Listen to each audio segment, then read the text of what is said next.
Fala galera, Daniel Teves aqui para mais um vídeo no Coisa de Velho, hoje um pouco esportivo porque vamos falar aí os meus 7 pilotos que eu mais gosto ou que eu tenho mais afinidade ou que eu acho que são, entre aspas, os que mais me impressionaram quando eu via assistir as corridas, alguns por gravação, porque eram muito velhas, outras porque eu tive que imaginar o feito que eles fizeram por ser muito antigo e outros porque eu assisti mesmo, eu vi o cara correndo.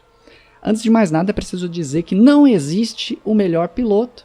Não tem como você fazer uma melhor piloto da história. É uma coisa muito difícil porque cada geração da Fórmula 1, cada regulamento, ele é muito complexo. Fora o fato que precisamos dizer que Fórmula 1 é um campeonato de construtores de carros de Fórmula 1 e não um campeonato de pilotos. Apesar do campeonato de pilotos ser o mais importante para nós, o mais importante para a categoria é o de construtores. Então sim, é um campeonato de carros onde o melhor carro vence o campeonato. E aí é uma briga entre os dois pilotos daquele carro quando ele é muito dominante, como está sendo esse ano, por exemplo, com o Max Verstappen. Falando nesse ano, eu preciso dizer que eu estou com um canal aí de automobilismo e também de automóveis, o Pista Livre. Então se você não conhece ainda, se inscreve lá, que a gente tem bastante vídeo interessante lá para você que gosta de automobilismo e também com dicas para o seu automóvel, também feito pelo Felipe. Bom, vamos começar aí com o piloto mais marcante logo de cara, que é o meu ídolo, que é Ayrton Senna. Eu não vou ficar falando títulos, vitórias e tudo mais, só vou dizer por que eu estou colocando esses 7 na lista. E o Ayrton Senna está na minha lista porque ele é o piloto da minha infância, e normalmente é o piloto que a gente mais gosta, né, ou que tem mais afinidade, é o piloto que a gente viu quando conheceu a categoria. E o Ayrton Senna era o campeão quando eu comecei a assistir, eu vi títulos do Ayrton Senna.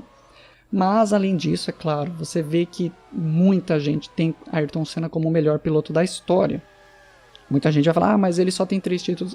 Situações, como eu falei, eu não vou ficar entrando em números, porque apenas números a gente meio que maqueia o talento, porque depende muito de carros.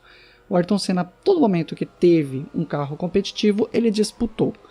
Ele é um piloto que muita gente não sabia como ele era tão rápido, e você vê em entrevista de outros pilotos que eles falam que, cara, eu não sei como o Senna faz aquela curva daquele jeito, eu não sei como ele consegue fazer tão rápido. Então o Ayrton Senna, além de tudo, ele é ídolo de outros pilotos que também são muito bons. Mas, né, como todo mundo começa torcendo por alguém ou achando que alguém é o melhor, Ayrton Senna também tem eleito para ele. Ele declarava isso frequentemente, que o melhor piloto para ele da história era Juan Manuel Fangio. E eu tendo a dizer que eu concordo com ele, de certa forma. Apesar de eu ter aberto o vídeo falando que não existe como mencionar o melhor de todos os tempos, é preciso dar crédito para quem sobreviveu a uma época onde os caras morriam corrida assim, corrida assim. E Manuel Fangio era um cara muito rápido, era um cara extremamente respeitado no automobilismo. Ele já era muito velho quando a categoria foi criada, porque muitos dos feitos do Juan Manuel Fangio vêm antes até mesmo da categoria Fórmula 1 existir. E ele ganhou 5 vezes por equipes diferentes, o que é muito raro. E além de tudo, ele quebrou vários recordes da época que ficaram por muitos e muitos anos, como por exemplo 5 títulos, ficou por muitos anos. Era uma coisa que ninguém imaginava que iria acontecer até o Schumacher conseguir passar. Mas o Juan Manuel Fangio, além de ser um excelente piloto, além de muita gente elogiar os feitos, além dele ter sobrevivido a uma época muito complicada, o Senna tinha ele como o melhor piloto. Então, só isso já ajuda muito. O terceiro piloto da lista, apesar de eu não gostar muito dele, eu preciso dar o crédito a Alain Prost. Um cara que competiu numa época que tinha Nelson Piquet, Niki Lauda, Ayrton Senna, Nigel Mansell e outros pilotos, e ainda assim tem 4 títulos, não é para qualquer um. E além de tudo, ele teve que pegar um título e ganhar competindo com o Ayrton Senna. Eu sei que é polêmico o título desse ano específico, né? Mas não vamos entrar nessa polêmica hoje. O Alain Prost era um cara mais cerebral, era um cara que mexia muito no carro, era um cara que entendia a parte mecânica até mais do que o Senna, né? Porque muitos funcionários da época da McLaren diziam isso, que o Prost ele era um cara que sentava, mexia, fuçava para o carro ficar bom para ele poder competir. O Senna já era um cara mais talento natural. Ele sentava, fazia alguns acertos no carro, dava algumas coisas, mas não perdia muito tempo. Ele conseguia, entre aspas, se adaptar muito mais rápido. Já o Prost precisava ajeitar o carro para ele. De qualquer forma, o Prost tem 4 títulos e, como eu falei, títulos em uma época onde outros caras muito, muito rápidos estavam presentes. Então não dá pra gente ficar, mas aquele título contra o Senna... Não, tudo bem, o título contra o Senna a gente pode começar a botar várias teorias malucas, mas o que importa é que o cara tava lá disputando contra grandes lendas do automobilismo. O próximo da lista é Michael Schumacher. Eu sei, vai começar um monte de gente com os apelidinhos de Dick Vigarista e tudo mais. Desculpa, gente, mas piloto bonzinho não ganha corrida. Piloto tem que ter aquela gana, tem que ser meio maluco, tem que fechar a porta quando necessário. Muitas vezes tem que brincar com o regulamento, sabe? Você tem que olhar o regulamento e falar, eu vou um pouco mais, eu vou usar o 101%. Uma vez deu errado, outra vez deu certo, mas o Schumacher tem 7 títulos, ele é o responsável, não só ele, né? Mas ele é um dos grandes responsáveis pela Ferrari voltar a ser o que ela era, porque Ferrari sofreu um absurdo por muitos e muitos anos e tentava fazer projetos para levantar, e quem fez isso acontecer foi justamente com a chegada do Michael Schumacher. Além de tudo, ele era um cara muito rápido, era um cara que entendia muito de carro, então isso ajuda demais. Então meu quarta menção aqui tem que ser o Michael Schumacher. Mas se eu estou mencionando tanto um cara que entende de carro, um cara que é rápido, um cara que sabe fazer acerto, eu não poderia. Eu não posso deixar de fora Niki Lauda. Afinal, Niki Lauda talvez seja um dos primeiros caras assim que abertamente foi reconhecido como um cara que entendia o automóvel, que ele entendia o carro, que ele sabia que precisava ser feito para que o carro fosse rápido. Então, inclusive até romantizaram bastante, né? Ele andando com o carro da Ferrari e mexendo nos carros naquele filme Rush, que eu recomendo, é muito bom. De qualquer forma, Niki Lauda é uma lenda do automobilismo, um dos caras mais rápidos e inteligentes que a categoria recebeu.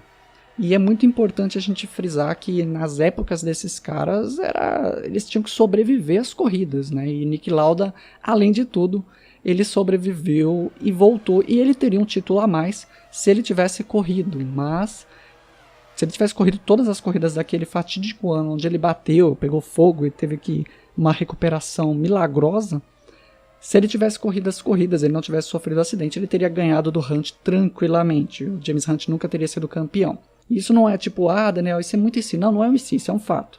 O Lauda era muito superior ao Hunt, mas, né, circunstâncias trágicas tiraram aquele título dele.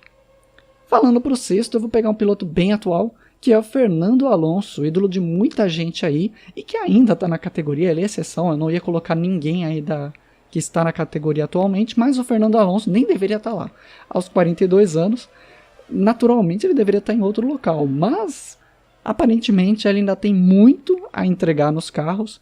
É um cara que tem uma visão diferenciada de corridas, poucos pilotos são assim. Fernando Alonso, além de ser rápido, ser um cara que sabe acertar carro, que sabe ajudar a construir carros, ele é um cara que ele vê a corrida como um todo. Ele não entra em brigas às vezes desnecessárias, ele é um cara que sabe quando ele precisa ultrapassar e quando ele pode ficar atrás do cara, ele sabe quando ele tem que abrir margem.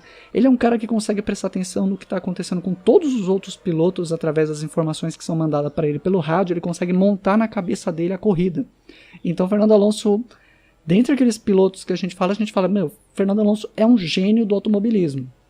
E, inclusive ele ganhou as 24 horas de Le Mans, tentou algumas vezes ganhar as 500 milhas de Indianápolis, mas não rolou as 500 milhas, ele não conseguiu fazer o feito da Tríplice Coroa. Além do mais, o Fernando Alonso está aí porque quando eu tinha meio que parado de gostar de Fórmula 1, eu vi aquele carro azul e amarelo da Renault, quando ele foi campeão, eu falei, eita, que legal, e voltei a assistir, e eu gosto muito daquele carro. E para fechar, o brasileiro Emerson Fittipaldi. Convenhamos que Emerson Fittipaldi, se ele não existisse, talvez a gente não tivesse Senna, Piquet e outros pilotos. Afinal, Emerson Fittipaldi foi o nosso primeiro campeão, foi o piloto que abriu, não foi exatamente o piloto que abriu, na mesma época, inclusive, se eu não me engano, o Carlos Pastor também estava correndo, né? Mas Emerson Fittipaldi, ele abre as portas para nós brasileiros, né, na categoria, mostrando que a gente pode ser campeão, que a gente pode desenvolver carro, e inclusive até comprou o projeto mais ambicioso brasileiro, que era ter uma equipe brasileira no grid. Emerson Fittipaldi disputou com muita gente de alto calibre e foi campeão. Então é muito importante a gente dar créditos à galera do passado que teve que, literalmente era mato e teve que fazer ali uma estrada para a galera que viria depois. Vale também uma menção honrosa aí de um piloto que, quando eu vi aparecer, eu achei que ele seria campeão, mas que infelizmente um acidente mudou a vida desse piloto, que é o Robert Kubica. O piloto polonês, ele tinha tudo para ser um campeão. Ele era rápido, ele era inteligente, ele é elogiado por muita gente como um cara que ele entende muito o carro. É um cara que via a corrida com outros olhos, mas infelizmente ele teve um acidente que acabou quase fazendo ele perder o braço, né? O braço dele, ele tá lá, mas com as funções completamente comprometidas, e isso acabou abreviando a carreira dele. Ele não pôde desenvolver e chegar ao nível de campeão que eu acho que ele chegaria. Então é isso, eu quero saber a opinião de vocês, quais são os pilotos que vocês mais gostam. Não deixe de se inscrever tanto aqui no Coisa de Velho quanto lá no Pista Livre para receber informações de automobilismo. Curte o vídeo e até a próxima.